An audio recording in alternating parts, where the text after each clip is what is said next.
Dios le bendiga, bienvenidos hoy al estudio sobre el Espíritu Santo combate la mentira.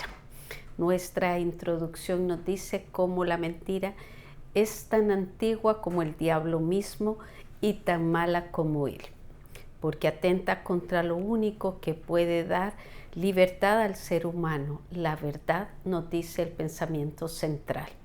Se miente muchas veces sin necesidad o por simple costumbre, porque se usa para salir de un apuro, evadir una responsabilidad o para conseguir un beneficio. La psicología lo considera un mecanismo de defensa con la que la persona trata de salir bien de una situación. Se puede manifestar como un engaño a propósito, una respuesta evasiva, una información incorrecta o incompleta, verdades a medias u ocultar algo cuando debe de decirse. Y el mayor peligro del pecado de la mentira es que puede llegar a ser parte del carácter de la persona. Dios no solo aborrece la mentira, sino que le pide a su pueblo creer, hablar y vivir en la verdad. No mintáis los unos a los otros, habiendo despojado del viejo hombre con sus hechos, nos dice Colosenses 3:9. Primer punto, la mentira engaña al que lo dice, al que la dice y al que la oye. El propósito de la mentira es engañar a otros. Vamos a estar en Proverbios 12, verso 17. El que habla verdad declara justicia. Lo primero que hace el proverbista en este texto es destacar y elogiar al que habla la verdad. La fuente de la verdad es Jehová mismo. Deuteronomio 32:4 nos dice: Dios de verdad y sin ninguna iniquidad. En él es justo y recto. Romanos 3:4, Pablo señala a Dios como la expresión máxima de la verdad cuando dijo: sea Dios veraz y todo hombre mentiroso, dejándolo como representante del engaño. Cuando decimos la verdad y declaramos justicia, estamos haciendo eco, estamos haciendo que otros conozcan la verdad y la justicia de nuestro Dios. La segunda expresión del texto nos presenta una idea contraria. El testigo mentiroso se esfuerza en hacer que prevalezca el engaño. La mentira se introdujo en la experiencia humana cuando nuestros primeros padres vivían en el jardín del Edén. El diablo mintió y engañó a la mujer, luego ella fue a su marido y ambos cayeron en el lazo del tentador. Lo puede leer en el capítulo 3 de Génesis. Por eso cuando una persona miente decimos que está honrando a Satanás. La lucha para contener, detener o castigar al testigo mentiroso no se originó en Proverbios, o sea, en el texto que estamos explicando. Ya en el 9º mandamiento, en Éxodo 20:16, decía: no hablarás contra tu prójimo falso testimonio, porque se puede dañar la dignidad de una persona inocente y causarle grandes males. De ahí que los labios mentirosos sean abominación a Jehová, nos dice Proverbios 12:22. El cristiano ha sido regenerado y santificado por el Espíritu Santo, por eso no se espera que mienta o engañe a su prójimo, pues su corazón está lleno de la verdad de Dios y de la abundancia del corazón habla la boca, nos dice Lucas 6:45. Punto B. La mentira es desenmascarada tarde o temprano. Proverbios 12:19. El labio veraz permanecerá para siempre, mas la lengua mentirosa solo por un momento. Este proverbio nos presenta dos verdades que, aunque opuestas entre sí, hacen énfasis en la misma enseñanza. La primera afirmación nos asegura que el labio veraz permanecerá para siempre. Ante la gran pregunta de Pilatos en Juan 18:38, ¿qué es la verdad?, tenemos la respuesta en las declaraciones que Jesús hizo a sus discípulos. Yo soy el camino y la verdad y la vida, Juan 14:6. Al ser Cristo la verdad, no podemos mentir, sino hablar siempre la verdad, porque la verdad se incorpora en el corazón de quien le entrega su vida a Cristo. Y Jesús vive en nosotros por medio de la palabra. Juan 17:17, Jesús le pidió al Padre: santifícalos en tu verdad, tu palabra es verdad.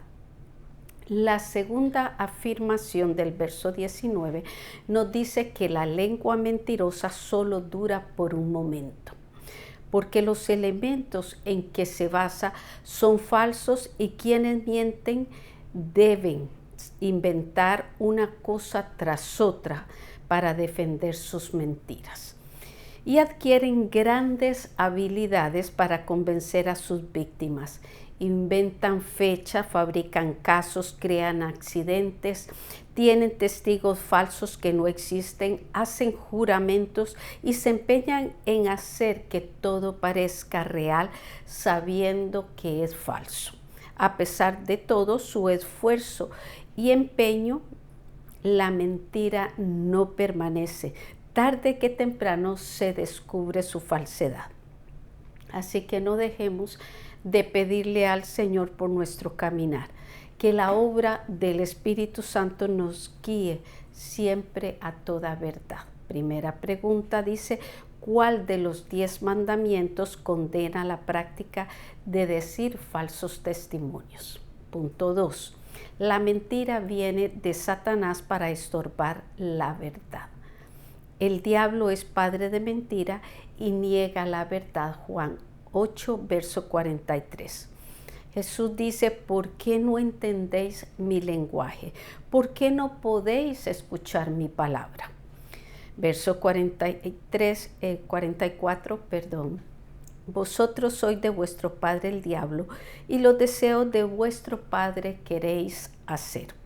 Él ha sido homicida desde el principio y no ha permanecido en la verdad, porque no hay verdad en él. Cuando habla mentira, de suyo habla, porque es mentiroso y padre de mentira. La mentira es una de las características de Satanás, como la verdad es un atributo de Dios. El diablo es quien crea, desarrolla y promueve toda falsedad en el entorno de la fe y en el diario vivir de la humanidad. Los errores y herejías doctrinales no solo han sido inventados por él, sino es quien los desarrolla entre los infieles para que resistan y se opongan a la revelación de la palabra de Dios. Fue en ese sentido que Jesús abordó el tema de la mentira en el pasaje de Juan, exponiéndola como creación de Satanás. En Juan 8, 31, 32, el Señor les aseguró a los judíos que habían creído en él: si vosotros permaneciereis en mi palabra, seréis verdaderamente mis discípulos y conoceréis la verdad, y la verdad os hará libre. En el diálogo de los versos 33 al 42, el diablo empezó a trabajar en la mente de ellos al grado de hacerles rechazar el mensaje que Jesús les estaba dando. Esto nos demuestra que en el mismo momento en que un corazón se está abriendo a la verdad de Dios, el diablo pone dudas, sospechas, incredulidad y oposición. Cuando Jesús percibe la dureza del corazón de esta gente y la confusión de pensamiento que el diablo les había insinuado en cuanto a la persona y obra de Jesucristo, les revela que la razón de que permanecieran en la mentira era porque en su naturaleza eran hijos de Satanás, quedando frustradas las declaraciones arrogantes y orgullosos que ellos le habían dado de que eran hijos de Abraham. Calvino lo dijo así: el diablo es padre de todo aquel cuyo entendimiento ha sido cegado y cuyo corazón es arrastrado a la injusticia. Los judíos que rechazaron al Señor demostraron ser hijos de Satanás porque querían matar a Jesús, querían convertirse en homicidas y porque en su mente estaba llena de errores y mentiras. Estas dos características fue la que Jesús dio de Satanás: homicida y mentiroso. B. Los que no oyeron a Jesús se someten a la mentira. La mentira y la verdad son temas que estamos abordando con relación al engaño de Satanás en oposición a las enseñanzas de Jesús. No se trata de las mentiras sociales, sino de errores diabólicos contra la verdad divina. Verso 45 dice: y a mí, porque digo la verdad, no me creéis. Conclusión a la que llegó Jesús, dando a entender que la gente estaba acostumbrada a creer las mentiras que enseñaban los maestros judaicos. Hoy todavía hay gente acostumbrada a creer lo que se oye en las calles, en propagandas, en la televisión, periódicos, redes sociales o lo que dicen los expertos, pero a la palabra de Dios la rechazan. Pero Jesús no solo percibió los síntomas, también identificó las causas del mal espiritual de sus oponentes. Verso 47. El que es de Dios, las palabras de Dios oye. Por esto no las oís vosotros, porque no sois de Dios. Solo el Espíritu Santo erradica del corazón humano los errores y las mentiras que el diablo ha ido acumulando en la mente de los pecadores. Por eso cuando evangelicemos, oremos pidiendo en la persona una limpieza en su mente y en su corazón. Pregunta: ¿cómo afectan la mentira y el engaño de Satanás a las personas para que estos rechacen la verdad del Evangelio? Punto 3. El Espíritu Santo castiga severamente la mentira. La mentira es una obra inútil y vil de Satanás. Hechos, vamos a ver, 4:34. Así que no había entre ellos ningún necesitado, porque todo lo que poseían, heredades o casas, las vendían y traían el precio de lo vendido. Verso 35. Y lo ponían a los pies de los apóstoles y se repartían a cada uno según su necesidad. La iglesia de Jerusalén estaba viviendo momentos de gran tensión por un lado y de mucho entusiasmo por el otro lado, por el avivamiento que el Espíritu Santo había traído en esos días. Los hermanos vendían sus propiedades y traían a los apóstoles, no el diezmo del dinero, sino la totalidad de la venta, nos dicen estos versos 34 y 35. Hasta donde sabemos, esa fue una reacción espontánea y voluntaria que empezó a darse sin que los apóstoles, ni mucho menos el Señor, la impusieran en los creyentes. Lo que no podemos dudar es que la presencia del Espíritu Santo hizo que brotara en ellos frutos espirituales de maneras generosas. Al enemigo ver este movimiento espiritual en la iglesia, sus celos y malicia idearon una trampa para traer escándalo a la obra de Dios. Las víctimas de esta obra astuta de Satanás fueron Ananías y Zafira, una pareja de la iglesia local. Ellos vendieron su casa, pero no querían dar todo el dinero al fondo común de la iglesia. Pero como querían parecer tan buenos y generosos como los demás, se pusieron de acuerdo en mentir al apóstol Pedro, de tratar de engañar a Dios dando solo una parte del dinero. No era necesaria esta mentira. Lo que pudieron hacer era explicar la decisión de dar solo una parte del dinero y usar ellos lo demás para sus necesidades personales. Por eso Pedro, iluminado por el Espíritu Santo, dijo: Ananías, ¿por qué llenó Satanás tu corazón para que mintieses al Espíritu Santo y sustrajeses del precio de la heredad? El verso 5:4 dice: reteniéndola, no se te quedaba a ti, y vendida no estaba en tu poder. ¿Por qué pusiste esto en tu corazón? No has mentido a los hombres, sino a Dios.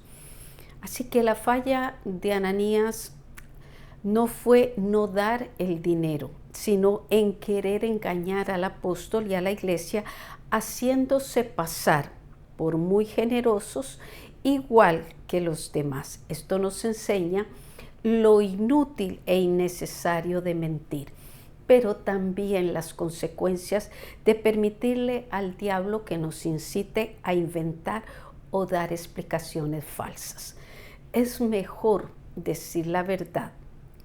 La mentira no sirve para nada, especialmente cuando se trata de engañar a Dios. Gálatas 6:7 nos dice que Dios no puede ser burlado. Punto B. La mentira produce muerte y condenación. Hechos 5:5. Al oír Ananías estas palabras, cayó y expiró, y vino un gran temor sobre todos los que lo oyeron. Este juicio tan rápido y fulminante es uno de los ejemplos más claros de que el Espíritu Santo no tolera la mentira, aunque la querramos justificar diciendo era necesario. Colosenses 3:9 nos dice: no mintáis los unos a los otros, habiéndoos despojado del viejo hombre. Así que cuando veamos que alguien usa la mentira para evadir su responsabilidad o conseguir algún beneficio, oremos y tratemos de llevarlo a los pies de Cristo para que Él lo haga nueva criatura. Segunda de Corintios 5:17. Pregunta: según el apóstol Pedro, ¿quién llenó el corazón de Ananías para mentir?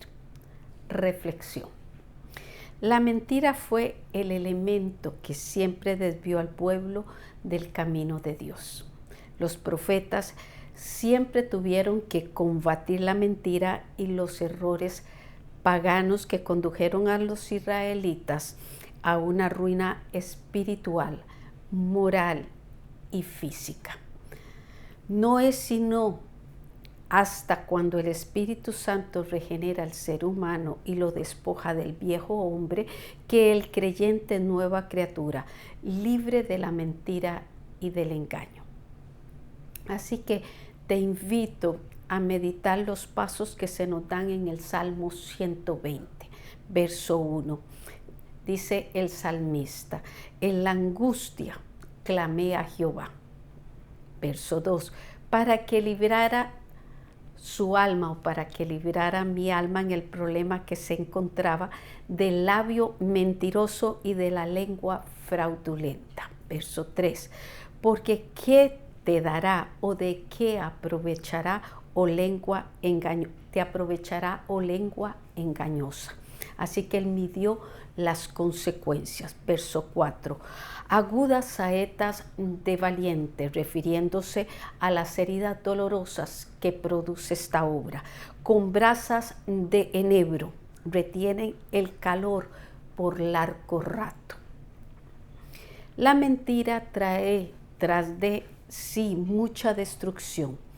Así que no nos dejemos convencer por ella, dependamos del Espíritu Santo. Juan 16:8. Para la próxima semana tendremos el Espíritu Santo nos libra de la codicia.